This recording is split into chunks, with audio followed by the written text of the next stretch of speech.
ఈరోజు మనము 70వ గణతంత్ర దినోత్సవం జరుపుకుంటున్నాం. అయితే ముఖ్యంగా ఇది పెద్దలకు అందరికీ తెలిసిన విషయమే.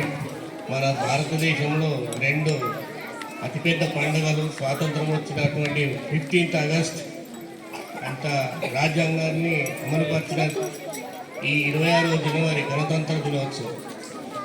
అయితే మనకు బ్రిటిష్ వాళ్ళు పరిపాలన చేసుకుంటే ఆక్రమించుకొని 200 సంవత్సరాలు ఎందరో యోధులు కష్టపడి ప్రాణాలు అర్పించి మనకు స్వాతంత్రం తీసుకొచ్చారు. 14 ఆగస్ట్ 1947 అది మనం స్వాతంత్ర దినోత్సవం జరుపుకుంటాం. పిల్లలకు కూడా తెలుసు 14 ఆగస్టు నాడు స్వాతంత్ర దినోత్సవం జరుపుకుంటాం. ఇది గణతంత్ర దినోత్సవం. మనం ఎలా పరిపాలన చేసుకోవాలా ఎట్లా అని ప్లానింగ్ చేసుకోవడం కోసం అప్పుడు బ్రిటిష్ ప్రభుత్వము రాజ్యాంగ చట్టం ప్రకారం నడుచుకున్నాం. ఆ తర్వాత వేరే దేశాలను రాజ్యాంగాలను పరిశీలించి మన దేశ మేధావులు కూర్చొని రాజ్యాంగాన్ని రచించారు. ఆ రాజ్యాంగము ఆ చట్టం ప్రకారమే మనము పరిపాలన చేసుకుంటున్నాం. అయితే అది 26 జనవరి 1950 నుంచి అమల్లోకి వచ్చింది కాబట్టి 26 జనవరి మనం ఈ గణతంత్ర దినోత్సవం జరుపుకుంటున్నాం. ఈ రెండు పండుగలు మన భారతీయులకు అందరికీ అన్ని మతాలకు అన్ని కులాలకు చెందినటువంటి పండుగ. ఇవి రెండు జాతీయ పండుగ. ఈరోజు ఈ గణతంత్ర దినోత్సవం కార్యక్రమంకు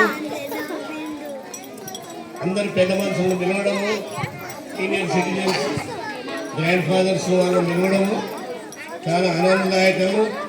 మంచి స్ఫూర్తిని తల్లిదండ్రులను పిలవడం కూడా చాలా గొప్ప విషయమే.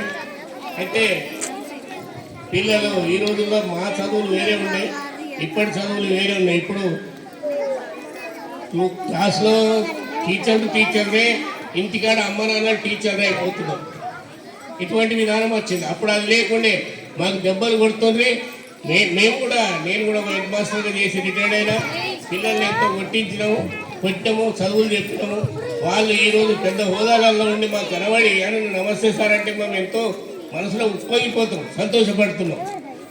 మీరు కూడా రేపు మీ గురువులను అట్నే ఇది చేస్తారు. గురువు మంచిగా లేకపోతే ఈసారి మాకు చదువు చెప్పకుండా రా ఊరికి వచ్చి కూర్చుంటుండే, ఏం చదువు చెప్పడం అంటుంటే అట్లా మీరు కూడా అంటారు రేపు పెద్దదైనాక.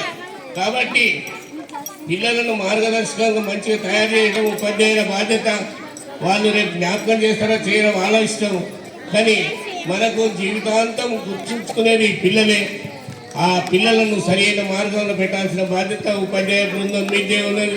వాళ్ళు చేస్తారా చేయరా తర్వాత విషయం.